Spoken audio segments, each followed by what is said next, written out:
everybody, welcome back to the Bideo. It's the end of the year Best of 2017 Video Games Award Show Bideo.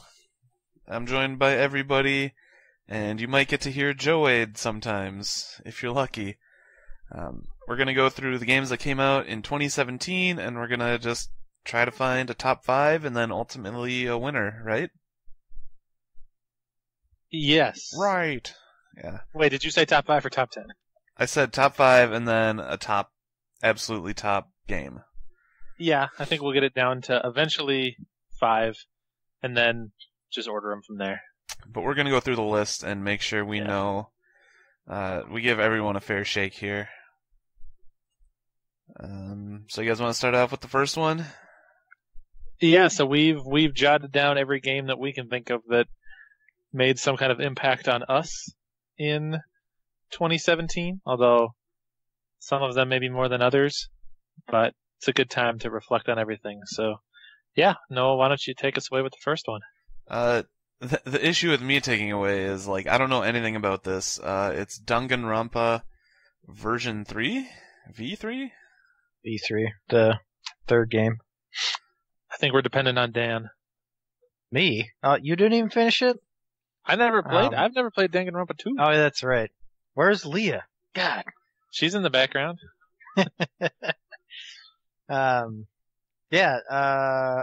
Overall, I hadn't played through the game when we first put it on the list. I was working my way through it. And now that I finished it, honestly, I am ready to cut it.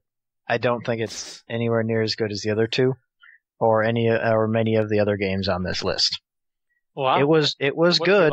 But I thought that the overall, I didn't like most of the characters on it, and the story was kind of especially the ending of it. I felt was a cop-out ending. I was not a fan of how that ended, and I'm not the only one who thinks that. I know that Travis is of that opinion, and quite a few other people I've talked to are like that too. That seems to be the general consensus I've heard online too. Is it so bad that you wouldn't be excited for another Danganronpa, or is it just? No, I think I'd still be excited for another one. I think this definitely just of the 3, I guess technically 4 that we've got, but the 3 main games, it's the weakest. All right, so sounds like an easy cut. Yeah. Dude, I don't know much about the next 3 at all. I'll take the next one, and then I think the 2 after that were probably added by Dan.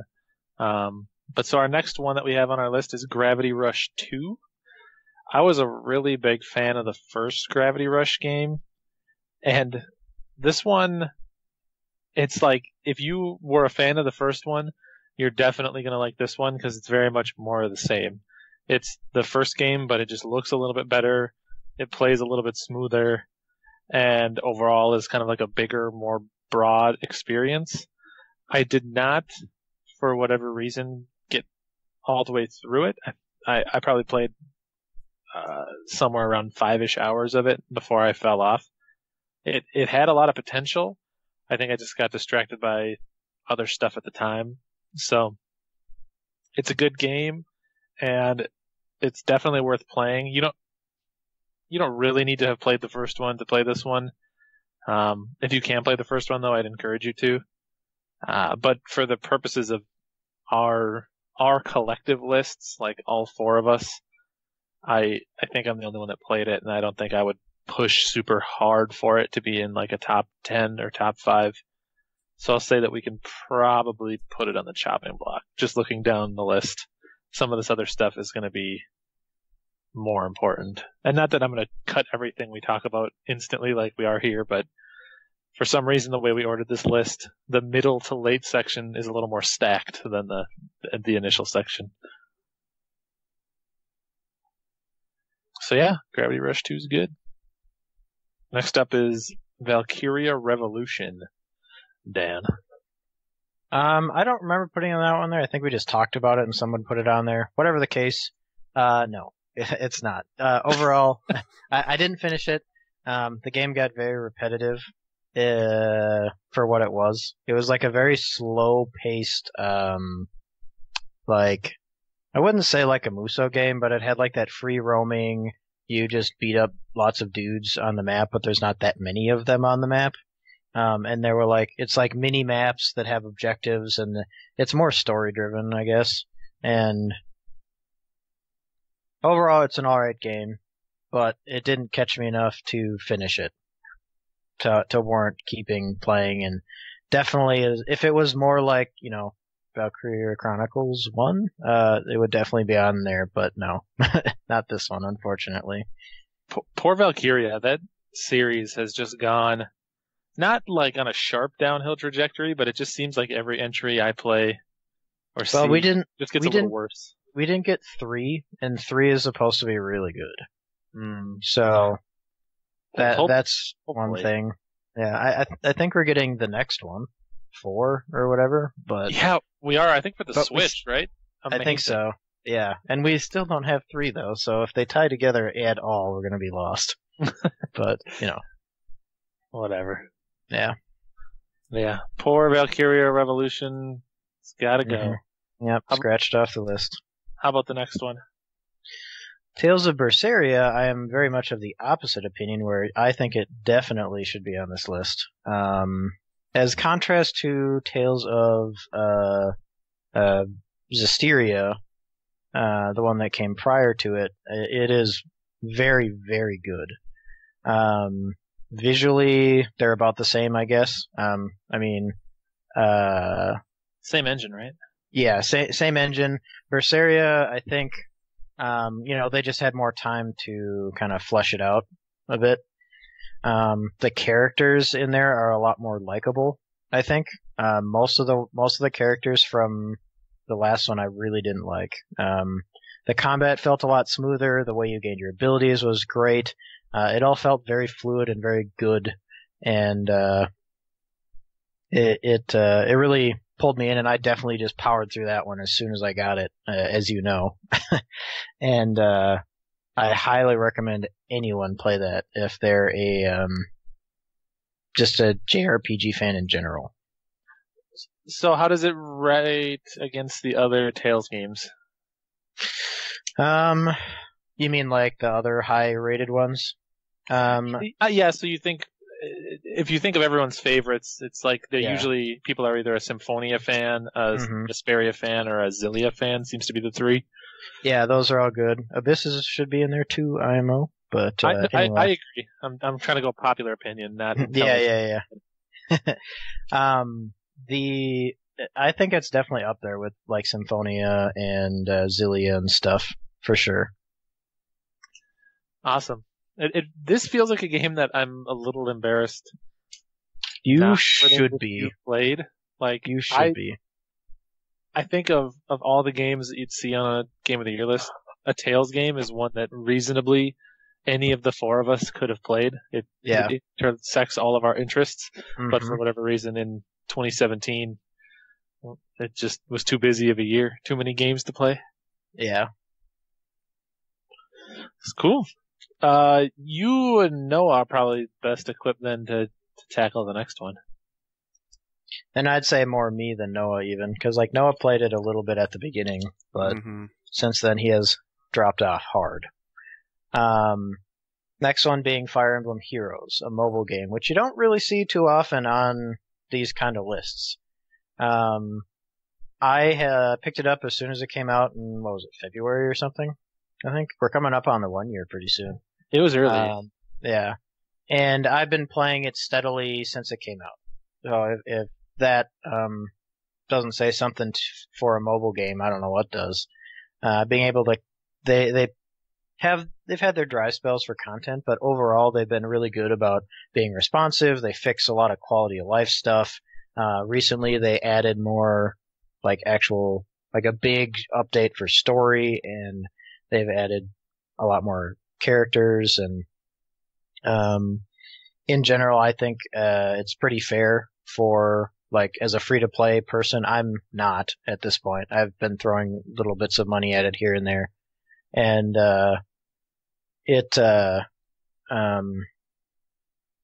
overall, I think was a really, really good like a mobile experience. It's quick and easy to get in there and play it and just leave it be for a while and come back to it if you wanted to, I think. Like they've had events where they give you free, like they gave away really good free heroes, and even if you're a new account and you start up, you can still get those super good, like the free hero. So I think they've been doing a good job, and I'm looking forward to seeing where the next year takes it. Nice. Noah, did you played it a little bit? I played it a little bit. I was nervous, and I'm glad to hear that it isn't so. I was nervous at like how much content they would have. I don't know why. I just didn't think it would lend itself well to the mobile platform. Yeah, and I could see that. Pretty early on, it definitely was a bit light on the content, but since then, now they have like events going like every other week of like a voting gauntlet where, you know, you pick a side and you play in like a timer base, and it contributes to your team score. And, you know, the longer you play, of course, you'll have more units to kind of make different teams with, and you can screw around with goofy builds and whatnot. And they've made it pretty accessible to do kind of whatever you want with it. And yeah, I mean, I think it suffers from the same thing that just about any like mobile game would, and that, you know, power creep kind of stuff where it's going to happen. Mm-hmm. But I think they're handling it fairly well, because in the big update recently, they added the ability to like upgrade your old unit's weapons to be on par with the new unit's weapons. Like because some of them were just flat upgrades from the old stuff. So, and it's all pretty easy to gather the materials to do those upgrades. So it still keeps the old stuff relevant. I personally didn't play it, so I can't speak much to it, but I mean, it sounds like they did a pretty good job of translating Fire Emblem to a mobile environment. Yeah. Mm-hmm. Game of the year, worthy. Yeah, I guess we'll let it through the first round of cuts here. We'll keep it on the list. What's next up? Neo. I did not play Neo, so I also did not play that one. Me either. Nick? Nick, did you play Neo? No saving graces for me for Neo. Oh, wow. Well, I guess Neo's a cut. I mean, we know it's good, right? I can speak to it because I played the demo for it. I mean, the first wave demo, so I can't throw a whole lot in there in it, but I know that Dave, my roommate's been playing it, and I don't think he beat it, but he enjoyed it. And I think Bozeman beat it, or got close, and he was pretty far, and he seemed to really enjoy it. So it's, I'd say I could make it, since we don't know enough about it, I would definitely cut it, I guess, for our list. But it's definitely worth playing if you like those kind of games, from what I understand. Yeah, it looked good. I just didn't play it. Yeah, Steve, I didn't either. Hollow Knight? Hollow Knight for me definitely should make it into the discussions. So I haven't even played it, and I think it should, because I've seen it played, and it looks really good. Mm-hmm. So for anyone that didn't listen to the episode where we talked about it, or I talked about it a little more at length, it's basically a halfway point between a Metroid style game and a Dark Souls game. It has kind of the exploration and one contiguous world that you'd see in a Metroid game like Super Metroid, but then it has an atmosphere and a story and like character development that feels very reminiscent of the Dark Souls. Everything's kind of like weird and like off-putting and just kind of like not unnerving, but just kind of puts you in a place of unease. Because everything's bugs. That definitely helps. If you don't like bugs, you might not like that game. It looks incredible. a really smooth, really fluid playing game. The combat is fun, even though it's not super, like mega Not combo deep. heavy or anything. Yeah, Yeah. it's It doesn't need to be though. no, not at all. It does what it's trying to do very well, and the difficulty is really well tuned. So you always feel like you're like just maybe barely good enough to do something, but it's going to be a struggle. There's not a lot of stuff where it's like a cakewalk, and not a lot of stuff where you feel like you just could never possibly get past that part. And the story goes into some interesting places. I don't really want to spoil it for anyone, but it is pretty interesting for like a standard Castle Royale style game. And the music is so good. It's very moody, but it's very fitting to the game's environment. So I actually picked it up in anticipation, since I bought the Steam link like a while back. Yeah. So I bought it in anticipation of having that and being able to play it on my TV. Yeah, and that's how I just played haven't- it doing it. It's working. I just haven't set it up yet. Yeah, it works great for that. So Nice. I think Noah, you're the only one that played it, although I think Nick maybe saw some of it, so feel free to let me know. I played for like a half an hour, and I agree with everything said. Good. Alright, I'm gonna go ahead and give that one a pass for this round. It's definitely gonna be in my personal top 3 games or so of this year. Next is Super Bomberman R. I'm saying we cut it, but you can say how good it is. I think it's better than people say it is. The reason that I think we should cut Super Bomberman R is mostly because it had such a rocky start technically. Like, at least half the games you got in would be buggy or laggy or just disconnect when you played online. And playing online is like the main reason that you're playing Bomberman. The single player is honestly pretty short and pretty garbage. It's not really that interesting. But online, like 8-player Bomberman is super cool when it works. It just didn't work often enough. I think that they've probably ironed out most of the server issues by now, but most of the community died away from it while it was still bad. So it's hard to give it a glowing recommendation. It's more the potential that could have been. So yes, I think we will go ahead and strike it off. Ooh, but this next one's a big one. I'm not going to touch it. I'm going to let someone else take it away, and I'll chime in. So this one, don't want to spoil it so hard, but boy. like this one's gonna make it probably through to the end. Legend of Almost Zelda, guaranteed. Breath of the Wild. I feel like we don't even really need to talk about it. It's just probably the best Zelda game to ever exist, and considering Zelda is such a powerful and popular franchise, that's really saying something. I think it did open world better than any other open world had done open world before. And it did Zelda better than any Zelda had ever Zelda'd before. So, 10 out of 10 video game. Personally, I thought the dungeons could have used a little more, but that's just me. Yep. I agree, but there was plenty other than that to keep you busy. Nick, Yeah, did you play this? Gotta collect all that tree poop. I did not. Okay. It was my lack of a Switch. It's Better probably get on that, buddy. Yeah, it's probably my most anticipated game for sure. Actually, So I'm just saying that one gets through. We're not crossing that one off anytime soon. Yeah, it's definitely an incredible, and even beyond the Zelda game, if it was just any other game, it would be incredible. So it is, I think, obviously a strong contender to go pretty deep. So we'll go ahead and let that one through. I would say this next one is an internal struggle of whether it passes or not.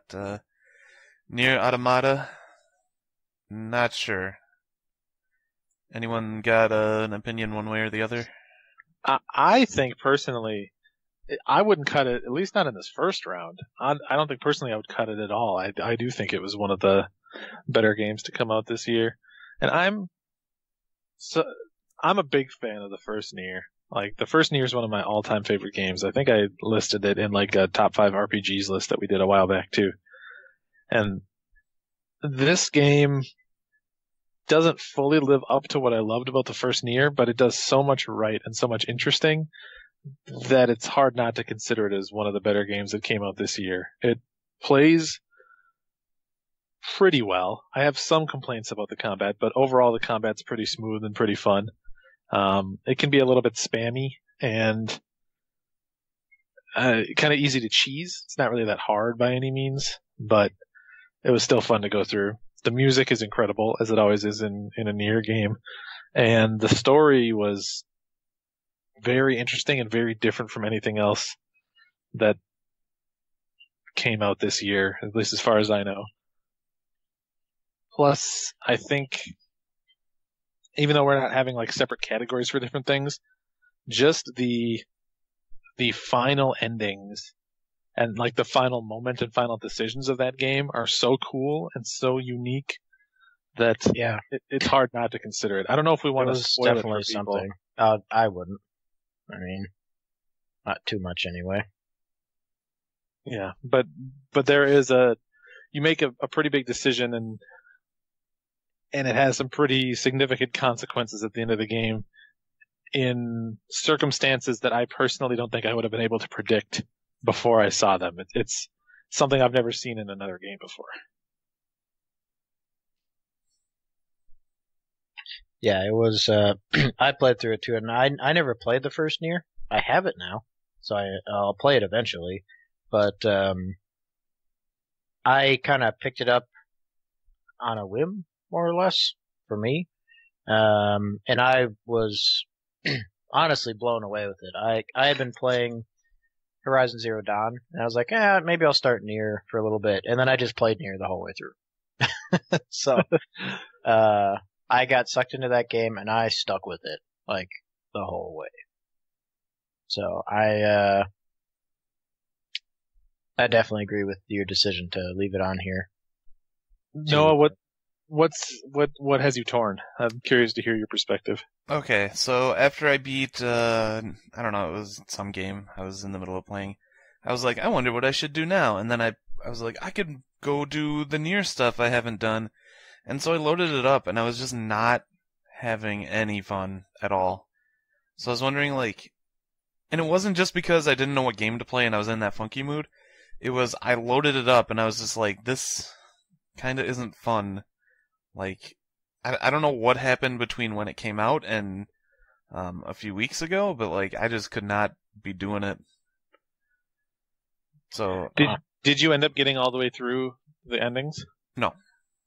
Okay. I think getting through ending E is pretty important to someone's overall opinion of this game. I would say so.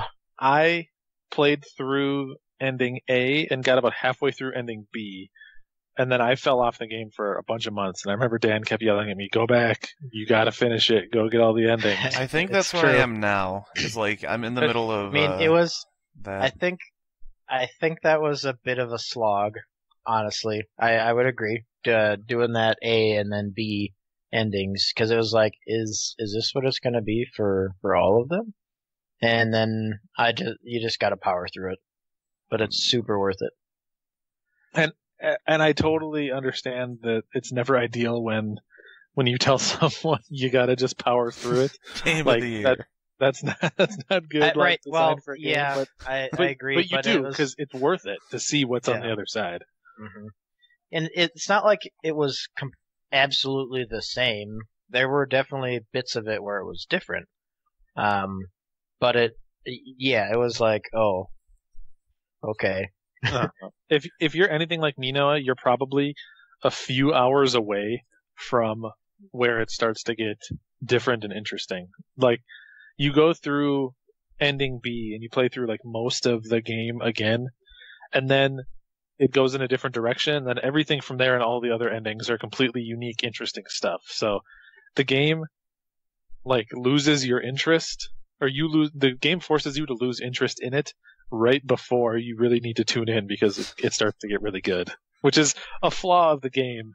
But I think that the highs are higher than the lows. All right. We'll leave it on for now, and we can revisit it if things get contentious as we get down.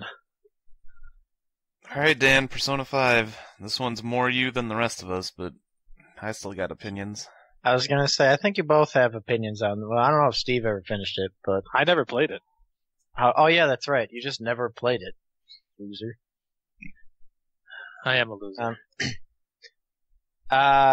Yeah. So Persona 5. It's a pretty good game, I'd say. I think it should definitely be on this list. We waited. How many years was it from P4? Not including the re-release and stuff. Forever. Many forever years. But yeah, I mean the story is phenomenal. The soundtrack was great.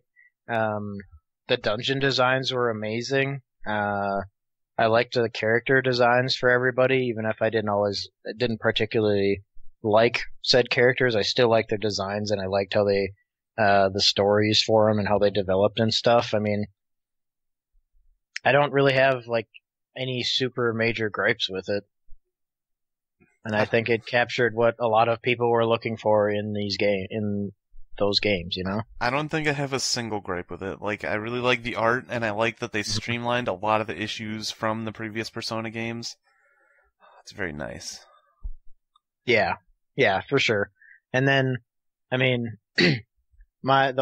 I can't even think of anything bad either. I think if I really thought about it, I could come up with some stuff, but that's not really what we're here for. Yeah. Sounds like that one is going to get a pass through to round 2. Definitely. All right. Next up then is Flint Hook. I put this on because I know I'm the only one that played it, and I don't really expect it to get beyond this round. This is sort of a Steve-only game, I guess. But I mostly just wanted to acknowledge it and encourage people to check it out if they're in the mood for an interesting game. It is a roguelike that is based around you doing a lot of hookshot and swinging and momentum-based platforming. And so it kind of feels a little bit like Rogue Legacy, but I guess a lot of roguelikes feel like Rogue Legacy in that you are going through, you're gathering stuff. Eventually, when you fail or when you die, a certain percentage of your stuff is carried over from one playthrough to the next, and you're just trying to get further and further and further into the story. But it's not. I only played it for 2 or 3 hours, and I didn't get anywhere near completing it, so obviously it didn't keep my attention for an incredibly long time. And knowing the competition it's stacked up against, I'm not going to push for it at all. But it is cool, and I just wanted to give it a little bit of shout out here and tell people to go play it. So, right. Flint. All right. I'm going to skip over the next one for now and actually toss the one after that to you, Noah. Final Fantasy XIV Stormblood. Alright, well, technically, I don't think it's a standalone game. It's an expansion. But considering that's the best MMO in the universe right now, arguably, I suppose, it's good and it's bad. They introduced Red Mage and Samurai, which were both really interesting jobs, and you got to go to multiple different places, which was interesting for an expansion, because usually, like in Heavensward, you went to the ice place, and you were pretty much in the mountains. More ice. Yeah. And then a little bit more ice, and then that less ice and a little bit more green, but you're still in a mountain place. Yeah. That I would say was an improvement, but ultimately the bad guy, the ultimate bad guy, is just a bad guy.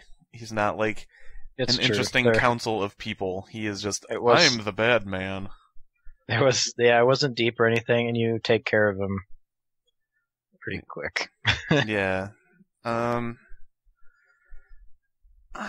don't know if I'd give this a pass or a cut, honestly. It's hard to say because MMOs are tough because they always evolve, I guess. And I haven't So- played in a while, and it might be like a lot better than it used to be. Yeah, we'd have to ask Scott. He's the only one that's been playing it. Yeah. May as well give it a pass for now. Yeah, come back to it. So Dan, you want to talk about Fire Emblem Echoes? I suppose I can talk about that. I didn't realize that was there. So, yeah, as far as a Fire Emblem game goes, it's just a straight port of the original Fire Emblem Gaiden with a facelift. So it looks prettier and is more manageable. The original one played the same way, where it had like the map where you move around on, and there were like the dungeons you would explore and fight monsters in and stuff. The same bullshit level up system. But I thought they did an excellent job of bringing it to the current day. The animations are really good. I think they've come a long way with the 3D like fighting stuff. Like when they first brought it in with Awakening, it left a lot to be desired. The animations for like they actually have a dodge animation, and then your counterattack changes if you dodged an attack and stuff. So that was pretty cool. Story wise, I thought it was a pretty good story, even though it's it still runs along the same lines of we're gonna go do this thing and we gotta fight these guys, but there's a dragon, and then you kill the dragon. So I think for now I'd say it's a pass. But it may fall off in another round. From what I played, it was good. I don't really have any complaints about it, although I didn't get super far. So I was gonna say, you probably didn't get far enough to have complaints about it, but my biggest complaints were the terrible level ups, where you'd get 0 to 1 stat up most of the time. That's just how the game is programmed. Some units just being complete and utter garbage, no matter how you use them. Like, if you, they would just immediately get replaced when you had a unit with better stats that auto joins later. So that was kind of a grumbly, like, why did I waste my time investing in this unit if I was just going to replace them kind of deal, Yeah, I can definitely see that. Thankfully, I didn't have to deal with it. Well, maybe you should have. Played just little enough of the game to think it was amazing. Okay, we'll keep it on for now. Mm-hmm. Next one, and I think I'm the only one that played this one, is The End Is Nigh. So this is the on next my wish game. list. This is the next game from Edmund McMillan, half of Team Meat, so half of the Super Meat Boy team. And it definitely plays in the same general school as Super Meat Boy. It's not so much about like wall jumping and platforming. This one's kind of, I don't want to say gimmick, but it's sort of main conceit is that you play as a little blob that can hang on to the corners of ledges or hang on to like little hooks that come out of the wall. And so it's a lot of you navigating through like specific length horizontal jumps and like platforming to avoid certain spike hazards and stuff like you would see in Super Meat Boy 2. But one of the main differences is that most of the stages in this are contained to a single screen and they're connected end to end. So you go from one level to the next without going back to a menu and choosing a level or anything like that. So I love the games from Edmund McMillan, and I think that this game is really good. I'm a huge fan of Super Meat Boy, obviously, so I was sort of destined to like this game. I definitely think it should at least stick around for now. I would hate to cut it this early on. I've seen gameplay and stuff. I've seen a bit of it. I would say it also stays. But we do have to start cutting some stuff. We'll get there. Looking at the rest of this list is going to be rough. God, man. Alright, so Splatoon 2. Steve, I assume this one's yours? I don't think so. I think this just ended up on here. Okay. I don't have it. I know that Dave has it, and he enjoyed it for about a month, and then he hasn't touched it since then. It looks fun. Steve is the only one who's played it, and I don't know what happened to him. Did he mute himself or something? Maybe he's dying.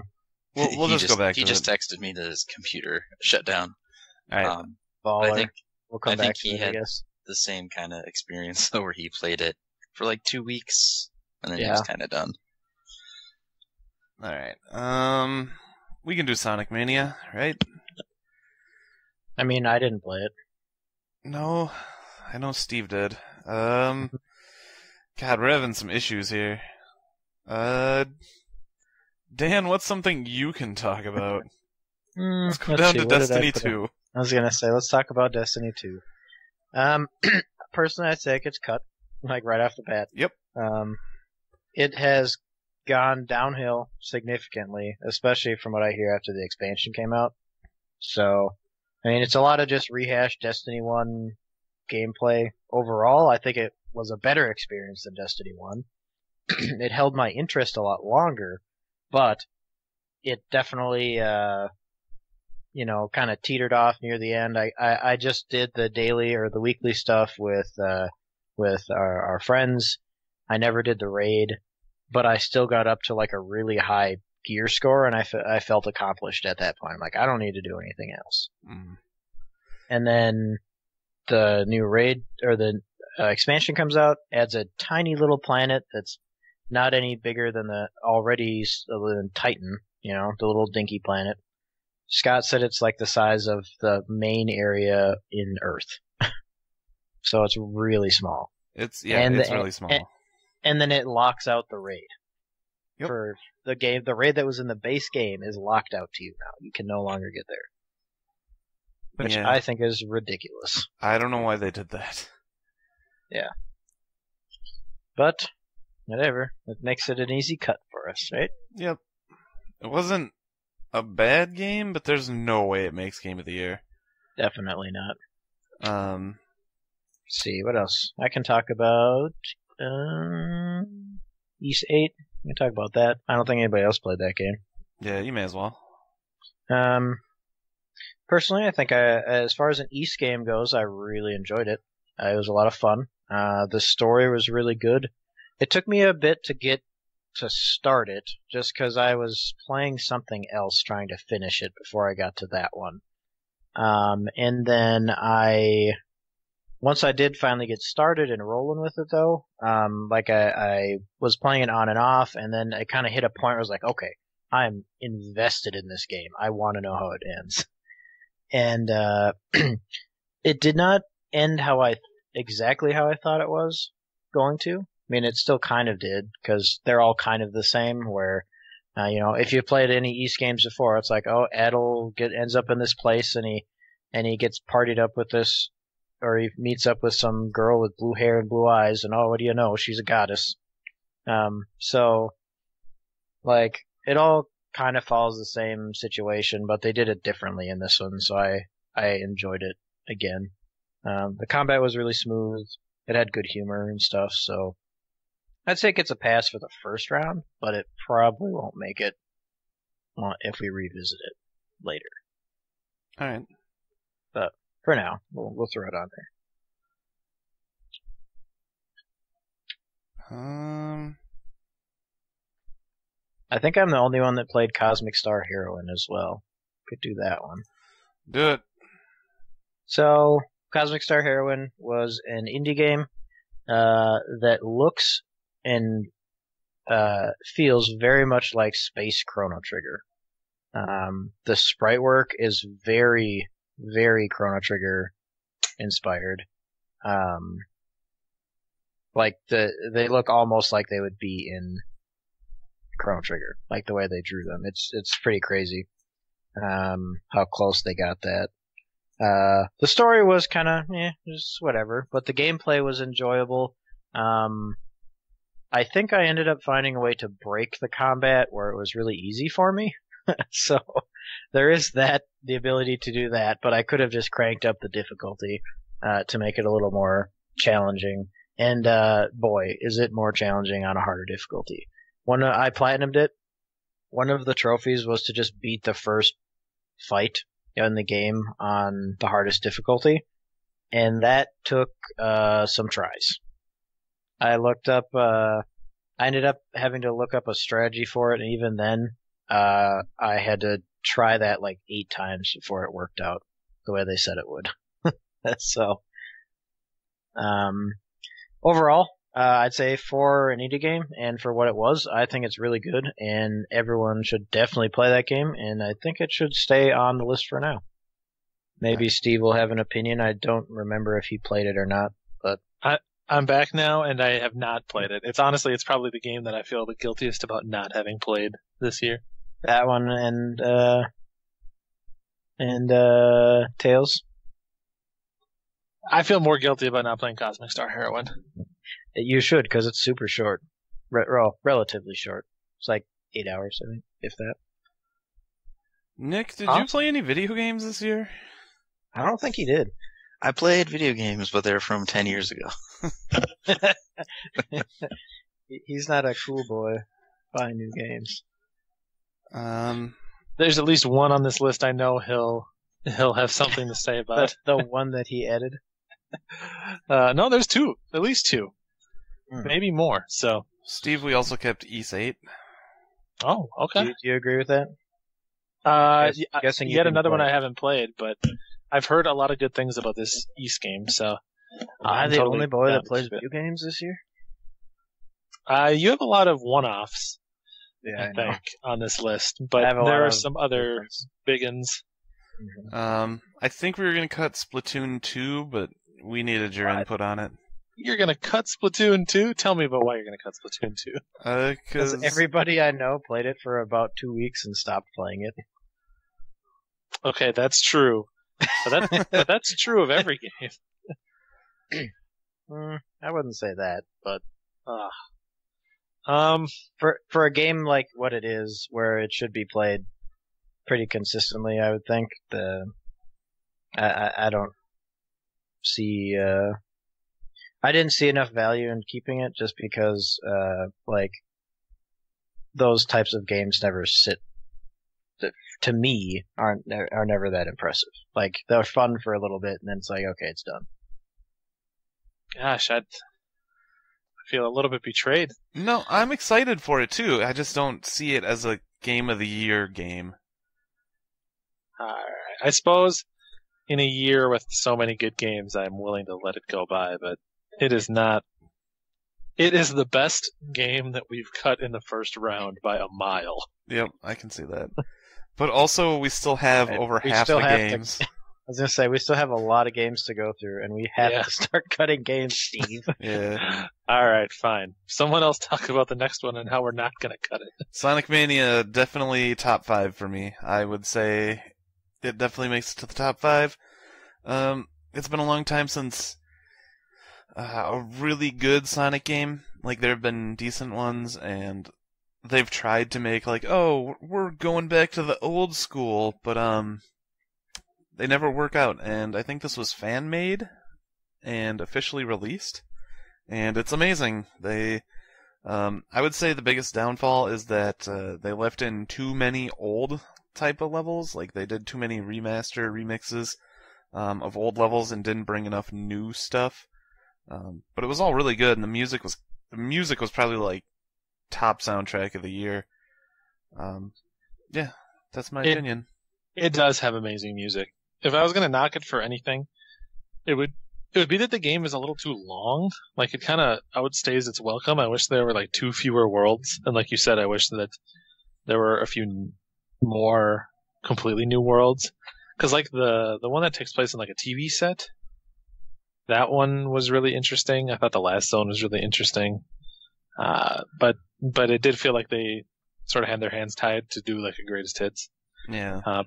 But even in the worlds that were from previous Sonic games, they kind of you could tell that they kind of would have the first stage of that world would be sort of a recreation remix of that level from its original game, and then the second level that you played in that world would introduce like new mechanics or a twist on existing mechanics and stuff.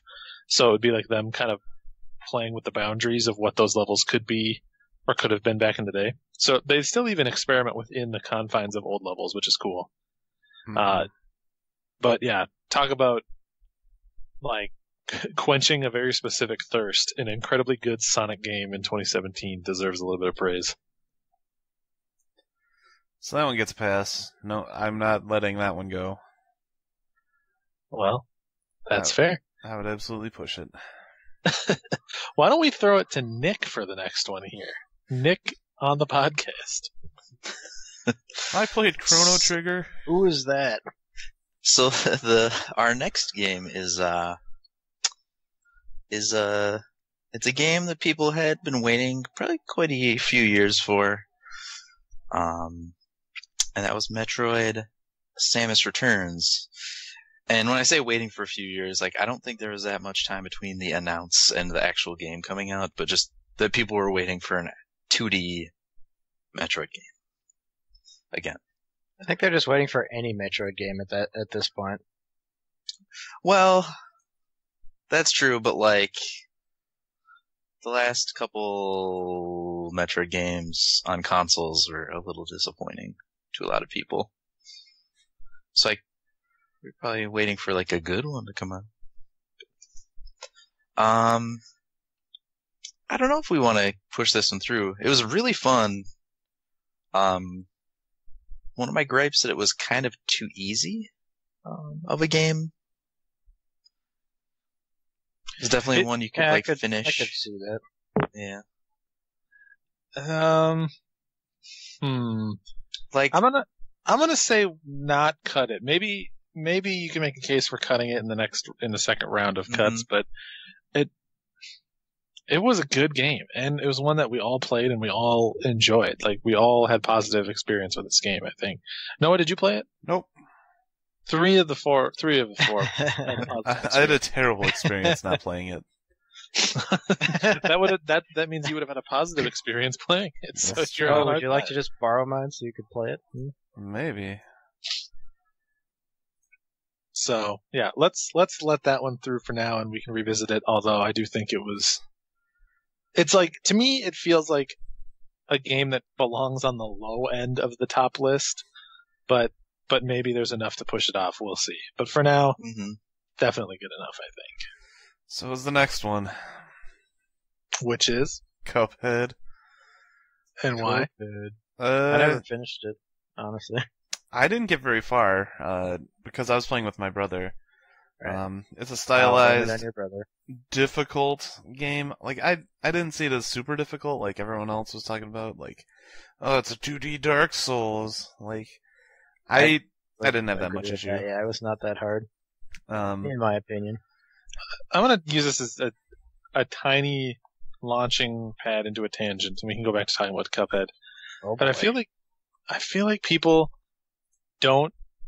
associate difficulty with just dying a lot in a game. But there are games where you're designed to die a lot, to teach yourself how to do it, and the penalty for death is really low. Like in Cuphead, you die, you instantly restart, and no fight is more than a couple minutes. So it's like you're not losing any progress, and you're almost not losing hardly any time.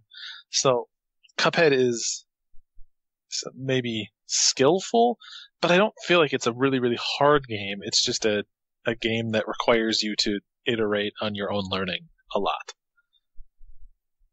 Yeah, I would agree with that statement. I think I think I agree with the whole, like, I think it's just blah blah Souls game is way overused. Yes. And I'm honestly sick of hearing that phrase. I think everybody is at this point. It's like the Citizen Kane of whatever. Yeah. It's just like it become a stereotype at this point. Mm-hmm. But back to Cuphead. I've never played a game that so perfectly fell in line with like the pitch for the vision for that game. So I feel like that's not the right way to word it, but someone describes Cuphead is a game where you play in like a 20s or 30s era cartoon, and it looks and plays exactly like that, and it never falters and never misses a beat. There's never anything where you're like, this is kind of weird or doesn't fit. Like, they nailed their vision for that game 100% flawlessly, and it works the entire time. It definitely does. There's so much like visual diversity and interesting boss design too. It's just, that game was a treat.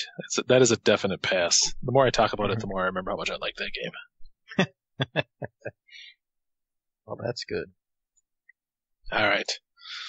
Golf Story. Nick, why don't you tell us about Golf Story? It looks really good. It is. So Golf Story basically is a modern indie game on the Switch that essentially is like a Mario Golf game, the handheld Mario Golf games for 2017. It is a golf game that's 2D top-down and has some role-playing elements. So as you play golf, you earn experience, and you can use that to increase your accuracy or your range, things like that. The same type of mechanics that old Camelot Mario Golf games had. And yeah, it was one of the early games for the Switch, so I think it got a lot of attention as like kind of the first big indie darling on the Switch after the Switch came out. I didn't get super far. I think that in some ways it kind of starts to become a little samey. Like, the sense of humor started to feel kind of repetitious. That's not to say it's not charming, and I still would recommend it to anyone, and I hope someday it gets a physical copy because I'd love to pick one up. But yeah, it's very good and people should play it, but I don't think it's going to be one of the best games of 2017, so I think I'm comfortable cutting it. All right. A fair assessment, I would say. I never played it, so I can't really. It's good. If you ever see it on a sale for under $10, totally worth it. Totally worth it. Definitely keep that. I'll add it to my Switch wish list that I don't think anybody else can see. Next game up is this. I mean, I put this on as a joke. I haven't even played it. Not as even as a joke, just as like a novelty that this technically is a 2017 release, and that is Star Fox 2. I didn't really want to say anything about it other than, isn't it funny that Star Fox 2 technically came out in 2017? I don't know if anyone here actually picked up our Super Nintendo Classic and played it. I don't think any of us have one, so. No. I don't. I keep an eye out for one, so, if it ever pops up and I can get it, sure, I'll get it, but Yep. So, obviously a cut, but hey, that's kind of funny. Yeah. Yep. All right, Noah, take us away. I know you've got something to say about this next one. It gets a pass. We're passing that right now. Well, let's not be too hasty. No, you're really going to need to sell me on this. No, gets a pass. West of You can't Loathing. just pass all of your games. Yeah, I think we If you should want to. and can. West of Loathing, Corruption. text-based game, turn-based RPG. Really funny, made by the people who did Kingdom of Loathing, which is a free internet browser RPG MMO situation. You're pretty much playing it for the jokes. The story is a joke. Everything is jokes. It's really funny and worth picking up and looking at, and I say it gets a pass definitely on this first round. It's got a really, really strong sense of humor, and the game is like 10 hours long or so, and it stays funny the entire time, and it stays interesting the entire time. Like, there is a lot in this game. There's so many, like, different ways you can approach situations, and they all have different, like, dialogue and outcomes, and they're all funny and interesting. It's an impressive game. I liked it. So you're not going to complain about passing all my games? I will later, but for now, we'll let the people think that you're getting away with everything. Good. All right, Puyo Puyo Tetris. I am going to cut this right away. It is fun, but not that fun. I mostly put it on because I played it. I think there are people out there that like this game a lot more than I did. I'm not like super into just straight puzzle games, and if I am playing a puzzle game, I prefer it to be like Portal or The Witness or Talos Principle, that type of critical thinking game. Or like the blocks pushing sections of Catherine, but not so much like Match 3 or Tetris. Those don't do it as much for me. And I don't know, it just was not the best game ever. It's fun, but it's not the game of the year. So I'm gonna go ahead and knock that one out. All right, I didn't play this next one, so. Did anybody else play Pubg? PUBG? No. We can What cut is it. PUBG? Player Unknown's Battlegrounds. You get dropped on an island with 99 other people, and you try to be the last one alive. Think Fortnite, but indie. Yep. And closing circle, you got to stay within the circle, forcing all the players towards each other until there's a standoff and somebody wins. You can cut it. It's fun, but it's really not well optimized. And yeah, other people might consider it Game of the Year. It technically did get a release, so It is came fun. out. I think it is on the Game of the Year like lists for some people. Some idiots. Go read Battle Royale. You'll get a good idea. The next one is South Park: The Fractured But Whole. While I'm technically not done with it, I would say this game is really good. It's like you're playing an episode of South Park or a movie of South Park, and you get to create your own character. The jokes are pretty good, and South Park humor. The combat system is pretty in-depth and has interesting boss fights and stuff, but we're cutting it. I don't think it makes Game of the Year. Not a Game of the Year type of thing. All right. I would say it's good, though.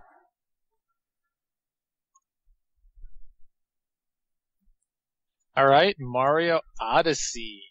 Am I the only one that played this? Dan, Yes. help me out. I Dan? didn't play this game. I did not. I don't have it. He's too busy playing in East 8. Doesn't have time to play a Mario game. Mario Odyssey is incredible. I really wish that there were more people on this podcast to back me up on that. But it is. It's the Mario game you've been wanting forever. Like it is a return to form for Mario 64 and adds its own like interesting twist on things too. Every world is super different. It's like constantly pulling you in different directions because there's so much interesting stuff to explore, and it's just good. I would request that we let it through. I'm saying we cut it. No, we keep it. I understand. I was gonna say I think that one should be on the list for sure. Even if I haven't played it, I think it should be there. Thank you. But if we're looking to cut, why don't we look at this next one? The next one is Call of Duty World War II. Just kidding, it's Star Wars Battlefront 2. I've played a little bit of it. I can't believe you're immediately cutting it. I didn't even get to defend it yet. It's true, I did. It's so you can keep it cut. You don't need to try and bring it back in. I would say the game itself is pretty good, barring the EA fiasco. And I know everyone's like, no, you can't buy EA games. Make them understand they're stupid. But I got it for $30, and like, if you're gonna put transactions in a game, I'll pay $30 for it. But don't make me pay $60 and then lock your progression behind microtransactions. That's bullcrap. But once you get away from there, you get Star Wars laser shooty sounds, you get Boba Fett's and Jedi's, and it's pretty fun. The 40-on-40 combat's really good. I haven't tried anything else. But yeah, Emperor Palpatine is overpowered once you get all his cards. He can kill you from an entirely different room on an entirely different floor. So, that sucks. We can go to Call of Duty next. Again, just in the interest of diversity, I'm going to let Nick handle this one first. I would cut it.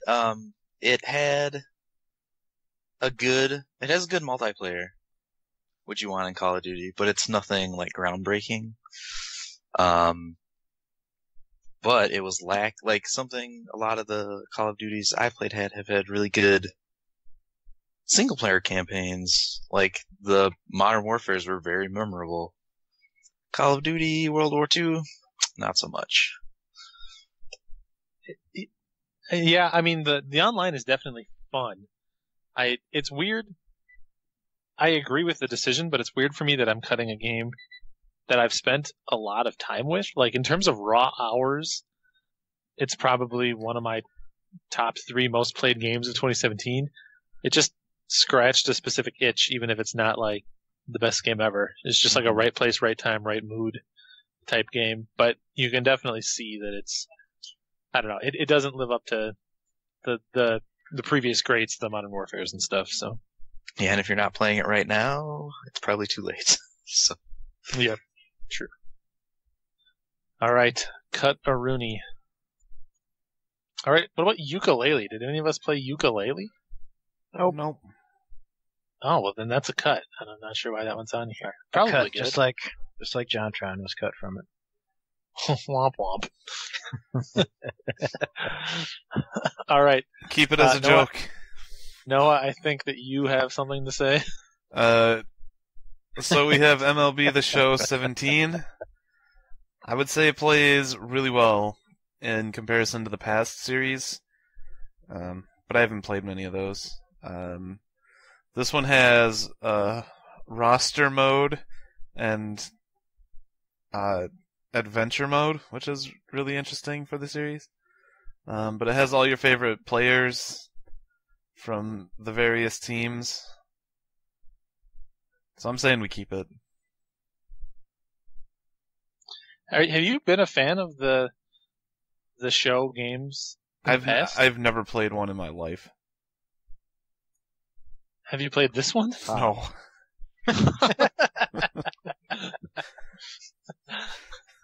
All right. That was a good ruse.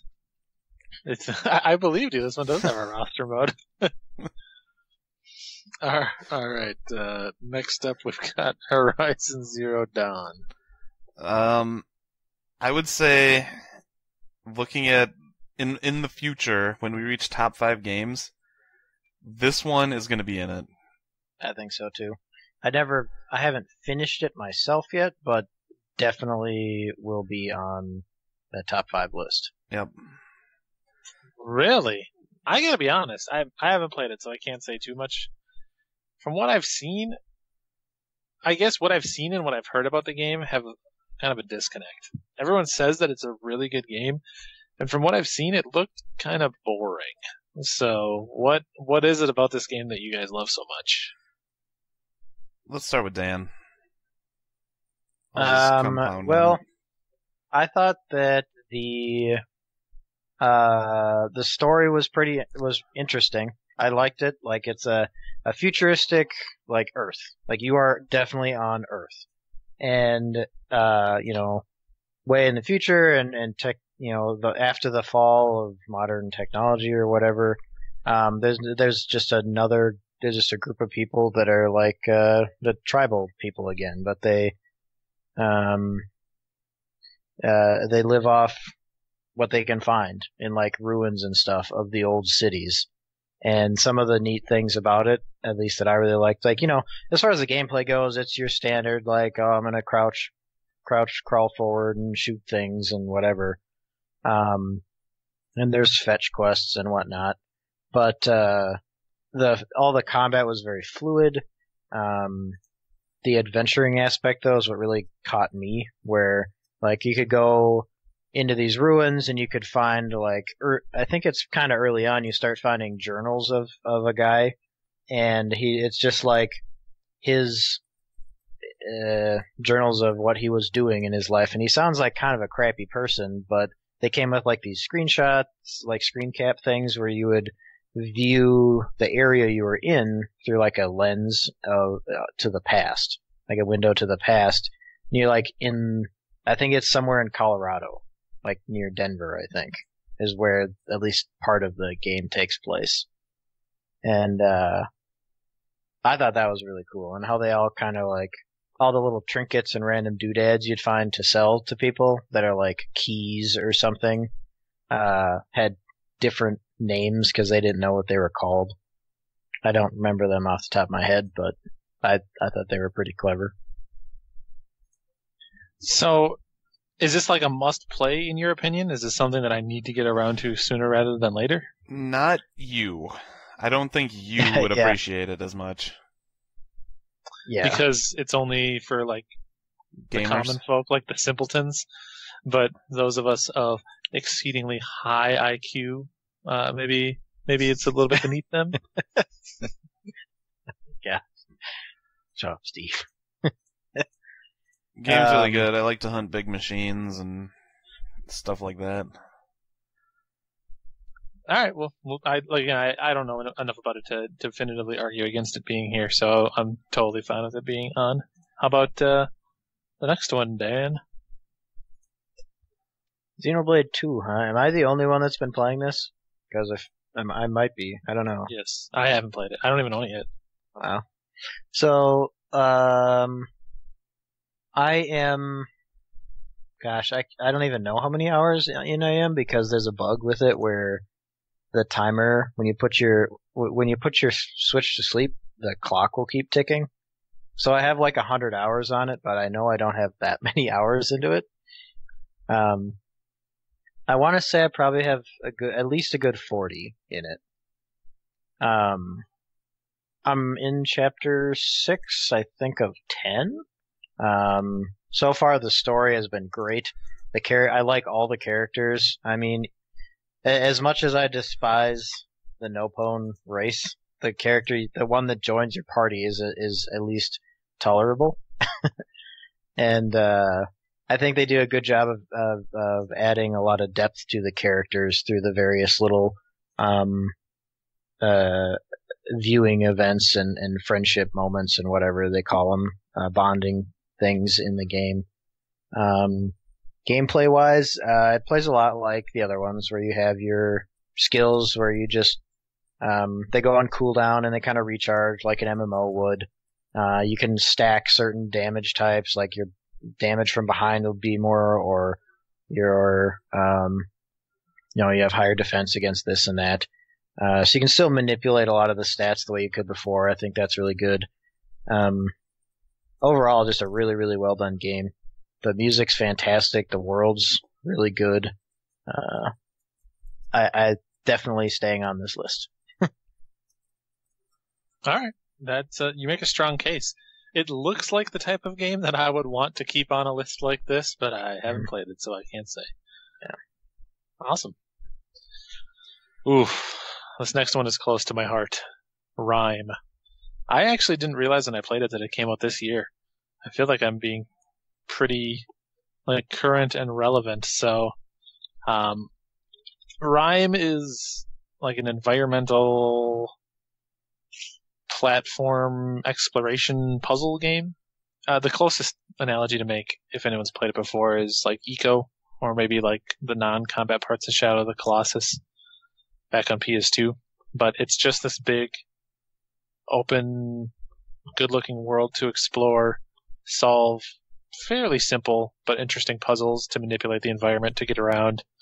The environments change up, and there's a bunch of different interesting locations. You're underwater sometimes. You're on this desolate island sometimes. You're in the desert sometimes.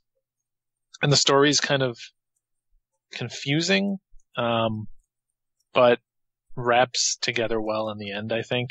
I think that there's sort of a twist at the end that some people think is a little heavy-handed, but it worked for me. So, yeah, for me personally, this game was one of my favorites that I played this year, and so much so that I got it for Nick just so that he would be forced to play it. So I would say keep this game around because it's a good one. I don't know if anyone has even seen it other than me. I watched you play quite a bit of it, and it looked really good atmosphere and music, and looked really fluid. Yeah, we'll keep it around for now then. I will claim definitively. And then, Noah, I think there's one left that is probably on you. Yeah, I threw it on there. Life is Strange Before the Storm. It's technically all out. I just felt like the first one was so good that this one had to be given a chance, but you can cut it.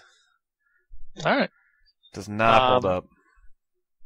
The first one is an amazing game, though. Everyone should play the first Life is Strange. Okay, the issue I'm cutting this is because it's about a character you don't like, and it's a prequel. And, like, in a decision-making game, I don't want to be in a prequel, you know? Like, I already know what's going to happen. I know my decisions aren't going to mean anything. Yeah, it's kind of a victim of its own creation, you know? Mm-hmm. All right, so that gets us through the first round. Now, are we going for a top 5 or a top 10? Because we are at 19 games currently that we'll need to whittle down. Let's compromise and do a top 7. The top 7 best game, top 7.5 best game. 7.5. I like it. All right, it's done. That's how easy decisions get made on the video. Mm-hmm. All right, so let's agree that we can cut Stormblood. Yep, I agree. Yep. I wasn't here for the discussion on it. I don't think. I think I fell off for that one. Maybe it was right before I fell off, but I don't know. It just my decision to cut it was that on the edge. is based around you telling me the other day that it is only okay and that I don't need to play it. So I assume that you don't hold on to that one super strongly. So we will go ahead and cut that one. Fire Emblem Heroes. I don't think it makes it. No, that can go. It's a mobile game. That was a long shot anyway. Heroes, not Echoes. Fire Emblem Heroes. How about Fire Emblem Echoes? Do you still want to keep that one around for a while? Let's keep that one for the moment. Okay. Let's see what else we got. Oof. It's looking gross. It is a good list, but I think that Ys 8 can be dropped. Definitely, an excellent game, not a game of the year. All right, Ys 8 can go. Looking at this list, I think West of Loathing has to go. But I think we're at the point where everything is going to be very, very difficult to cut. I mean, you might be right, but I can't believe that I'm sitting here defending West of Loathing as I know. you're willing to cut it. I'm the one trying to get you to play it. Oh, how the tables have turned. I know. I mean, I understand that some of these games I didn't play, so I don't really have the right to speak on them, but there are other games here I would definitely cut first. Oh, then feel free to cut those first. Yeah, and Let's see what you have to say. I didn't play all of West of Loathing, but I don't think I've laughed harder at any other game. That game has such good jokes. That's important. The ones I feel like the most cuttable one is Tales of Berseria, but maybe Dan can argue with me. Get out of here. Get it out of here? Oh, get you out of here. Oh, no. I thought we agreed. I also vote to cut Xenoblade 2 based on the voice actors. Wow. Yep. You can't be that hard on them. They're so gross. I tried to watch a little bit of gameplay, but every time somebody would talk, I'd just be like, nah. I don't know. I like a lot of them.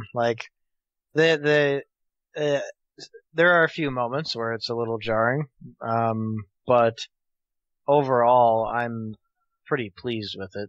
Like with them, like yeah, obviously they're gonna have issues, but I think that like Pyra's voice acting is done really well. I really like Nia's voice acting, and Morag's really good.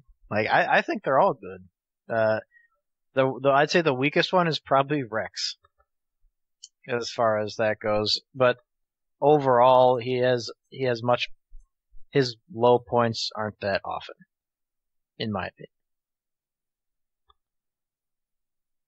Also, I think to cut it just for that is really dumb. Okay. We got to make a cut. We got to get some stuff out of here.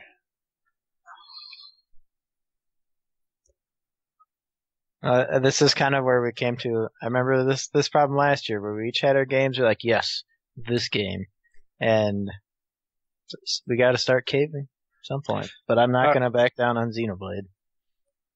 Cosmic Star Heroine could probably go. All right, I'm the only one that played that, and I think it can go. It really looks like my jam, but it can be your jam, but I don't think it's a Game of the Year jam. Mm-hmm. Without having categories for some things, I think we can't. If we're being general, then it can't. It's not a Game of the Year. All right, we are sitting at 15 games. It is not too late to call a top 10 and only have to cut 5 of these.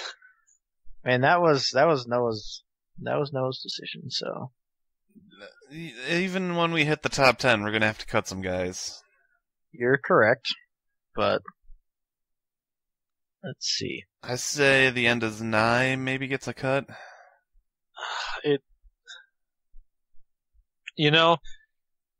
Of the games that are like personal to me, I think Rhyme stuck with me more than The End is Nigh, so I think I can cut that one. That's fair. I'm telling you, there are a few I'd cut that nobody else would cut. Now's the time to make some bold decisions. I'm saying Nier doesn't get the cut, but that's me, remember?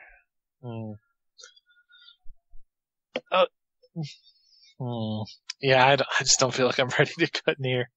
It's good. Maybe. I mean, if we're making them hard cut decisions, I think Metroid could definitely be one that would be not making the cut here. Because like Nick said, it's, it did scratch that itch for a lot of us. It was pretty easy, and overall, I think it would fall pretty low on a Game of the Year list.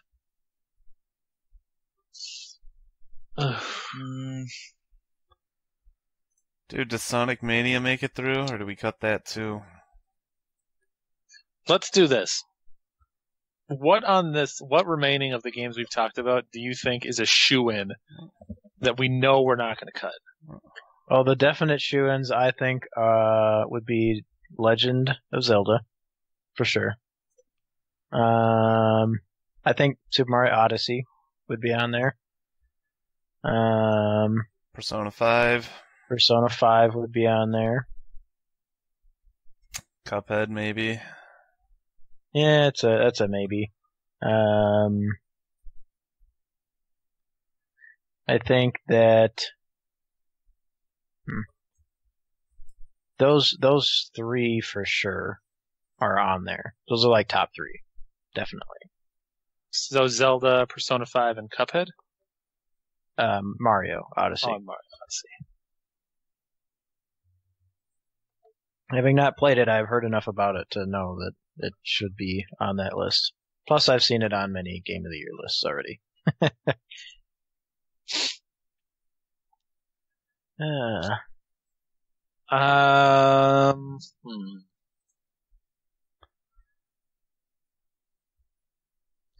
It feels like of the remaining games on this list, the one that had the least enthusiasm is Fire Emblem Echoes. Yeah, I mean, I can say that. Yeah, I can agree with that. So, while it was an excellent game, it definitely didn't have enough to go through for a game of the year. Yeah, at this point, I think it goes without saying that anything that we talk about is a great game. So Yeah, it's hard. yeah. It's hard not to Or- feel like you're abandoning a child, but Poor 3DS not making the cut on like anything here. So well, there's one 3DS game left. Are you willing to cut it? I mean, I think so. I'd be willing to cut that one. I really enjoyed it, but yeah, I don't think it's a game of the year when you get down to it. Am I the one that feels the most strongly about Samus Returns staying? Maybe. I think you might be. Maybe I just am romanticizing the fact that it's one of the few games that a lot of us played. That might be it. But I mean, it has its problems. It was. Mm-hmm. I think I'm okay cutting it. But it's good. It's like it's the Metroid game you wanted to play. It does everything a Metroid game should. Like I said, it scratches that Metroid itch that you were looking for, but it doesn't quite fit into the game of the year slot. Yeah. All right. A lot of the games that are new entries in the series, like Zelda and Mario, they like breathed a new spicy life into those series, and I don't think Metroid did that. It was just like another just really solid entry. More of the same, but in the good way, you know? Yeah. Yep. Totally agree. All right, so we are sitting at 11 games remaining. What? So. Are we doing 10 now? What are we doing? I think we go to 7, and then we go to top 3 and announce a winner. Well, I mean, we already have top 3, I think, right? They're highlighted in red.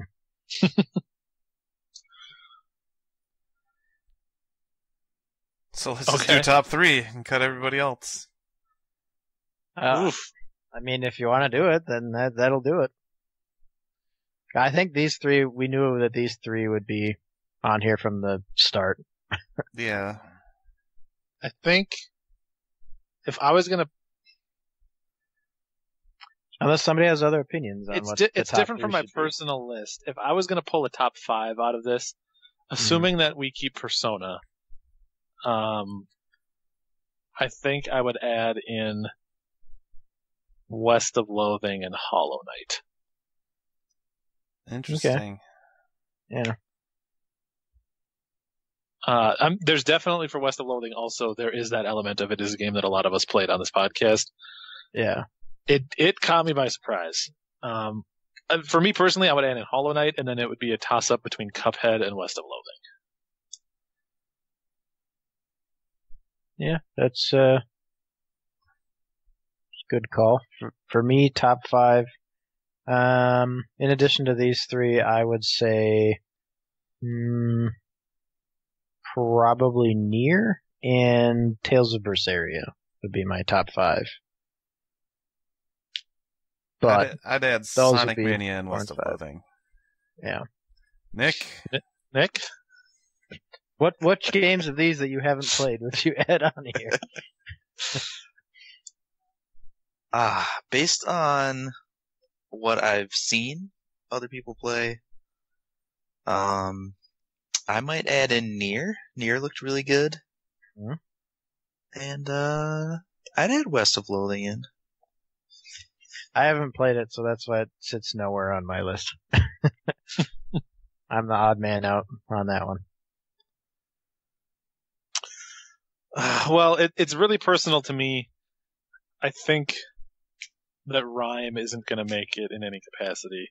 I don't think so. It'll definitely be in my top, my personal list. I haven't put mine together, but I'd say based on what we just said, we can cut Rhyme, Xenoblade 2, and Sonic Mania for sure.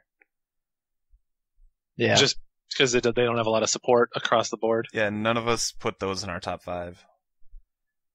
All right, that's fair. Xenoblade 2, Sonic Mania. All right, away they go. So that leaves us with 8 games. If we cut one more, we can keep true to our top 7. I'd be willing to cut Cuphead. Yeah, I think I can go with that. I think I would cut Nier before I would cut Cuphead. I would also cut Nier, but I figured everyone else was so on it. I think we're split on the middle on that one, unless Nick leans the other way. I don't know if you guys are leaning more with Cuphead, since I haven't actually played those. I don't think mine should be weighted very heavily. I mean, honestly, the one I would cut most is Tales of Berseria because I haven't played it, but it seems like Dan feels pretty strongly about that being good or on this list. Yeah, it's a pretty good game to keep on this list. All right. So, I mean, at this point, are we agreeing that Hollow Knight stays and Tales of Berseria stays? I would agree with that. So then, to get to a top 7, you cut one more. You cut either Cuphead, West of Loathing, or Nier. We're only cutting half of one, remember? We're doing 7.5. Oh, yeah, so... We're gonna cut just the cup out of Cuphead. Get rid of Mugman. Poor Mugman. Which one goes? My vote is cut Nier. All right, Nick, of those 3, what one would you cut? Ooh.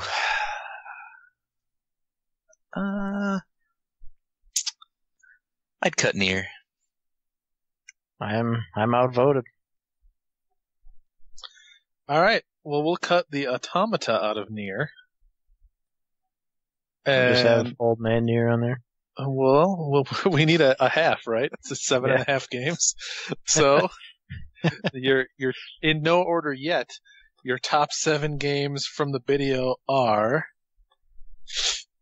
Tales of Berseria, Hollow Knight, Legend of Zelda Breath of the Wild, Persona 5, Cuphead, West of Loathing, Super Mario Odyssey, and just regular Nier, not Nier Automata.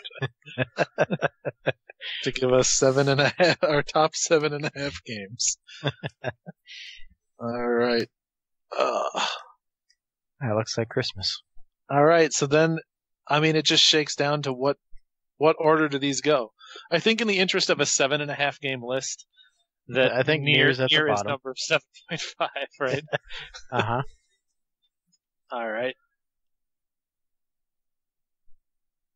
So then, I'm gonna say number 7 or 6 is probably Tales of Berseria, just because none of us really can say much about it. Tisk tisk. I mean, I can say plenty about it, but none of you can agree with me, so I'd go with a 6 on that one if we're gonna do that. I would say West of Loathing can be the 7. 7? West of Loathing 7 over Persona 5 is number 7? I guess Persona 5 was in our top 3, right? Yeah. Yes, it was. Right, Where are you going, boy? So we'll go 6 on Berseria.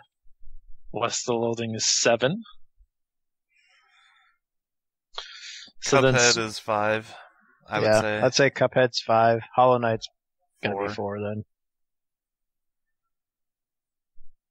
All right. So then it's just down to Breath of the Wild, Persona 5, and Odyssey.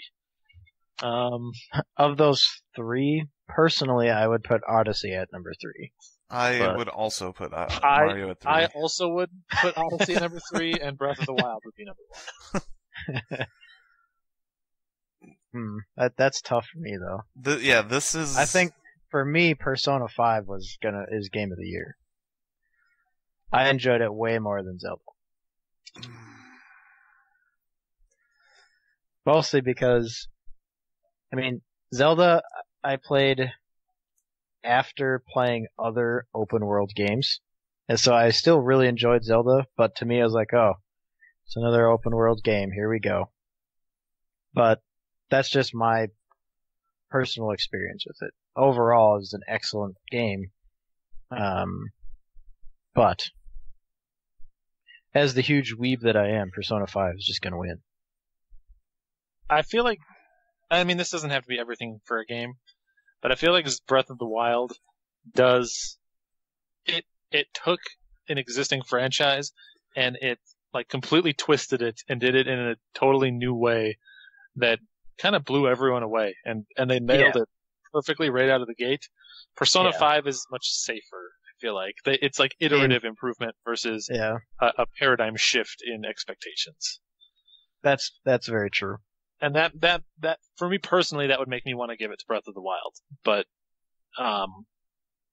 like I said, that's not everything. Like, a well-made game is a well-made game. But it is a point in the camp for Breath of the Wild, I think, and how well it does something new.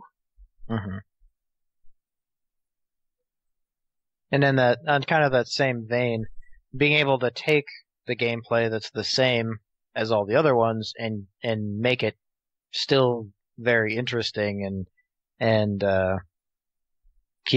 have people be super excited for it, like Persona 5 did, is also, there's something to be said for that too, I think. Nick, do you have any input? I doubt he does.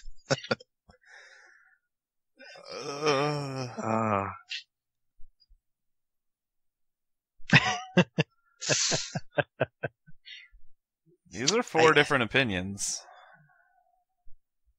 It's very interesting. Steve picks Breath of the Wild. You pick Persona 5. I'm teetering, and Nick has no opinion. Oh, yeah. It's rough when the three most popular games I haven't played, and two of them are for a console you don't own. Well, maybe you should get on that. It's not like they're hard to find anymore. Every opportunity to buy a Switch. Every opportunity. I watched you buy a Surface. That's true. Wow. I hope that was for work. It was not. Wow. And I might buy a new laptop soon too, just to have something to carry around. But yeah. All right, we gotta make a decision here. I do like your argument for Zelda about because it's kind of something I had when I was talking about Metroid, how it was took an existing already popular and loved genre, or not genre, game series, and turning it on its head, more or less. Yeah. No, I definitely I can see where you're coming from with that. For sure. I'm just curious what Noah's teetering opinion is here. Yeah. Which way are we gonna lean here? Because I know you really liked Persona 5. Dude, Breath of the Wild was like a breath of fresh wild, but Persona 5 just delivered on all the things you could ever dream about a Persona delivering on. That's why it's so hard. I heard it had some of the worst waifus in the series. From who? People. Is that Leah speaking through you right now? No. No. But I don't think she even finished it, did she? She played 4 hours. Honestly, most people I know fell off of Persona 5 before they made it all the way through. I don't even understand you people. I do that with every Persona, where I make it to fall of the next year, or fall of the year, and I kind of fall off. Fall of the year, you start in summer? More or less. I make it through most of the year and get to I feel like I'm pretty close to the end, but I just don't want to bring myself to do it. You just don't want it to end. Yeah, I think that's what it is. I'm saying I'm gonna say Zelda gets it from me. Zelda wins Game of the Year for me. Oof. I would say this was much harder to decide than last year. Yeah, last year we knew what the game of the year was. Yeah. Going in, we knew. So, I mean, does that do it? Does the order that these games are listed now represent our order? 0034567.5 is the correct order. Yes.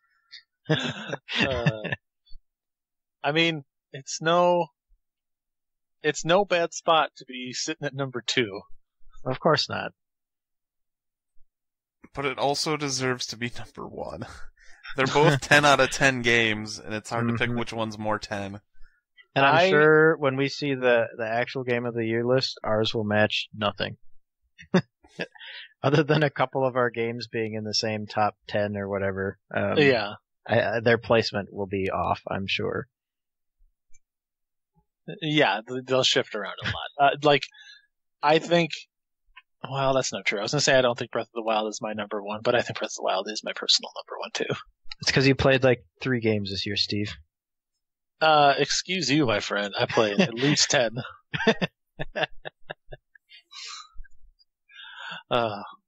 So we good? Do we call it? I think we're good. I think we got it. All right. So good job, team. From the bottom up, the Bideo's top 7.5 games of 2017. Game 7.5, just Nier, not Nier Automata, just the original Nier. Go back and replay Nier, I guess. Number 7, West of Loathing. Number 6, Tales of Berseria. Number 5 is Cuphead. Number 4 is Hollow Knight. Number 3 is Super Mario Odyssey. Number 2 is Persona 5. And the number 1 game of the year is Legend of Zelda Breath of the Wild. Yay! So next time on the video, I'm thinking we do a personal top 10s list. And Steve and I will talk about PSVR and Gamer Weekend.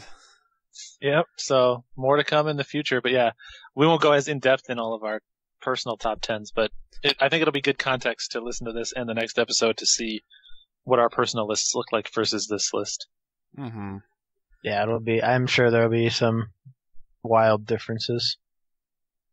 I'll actually get things to have things to say.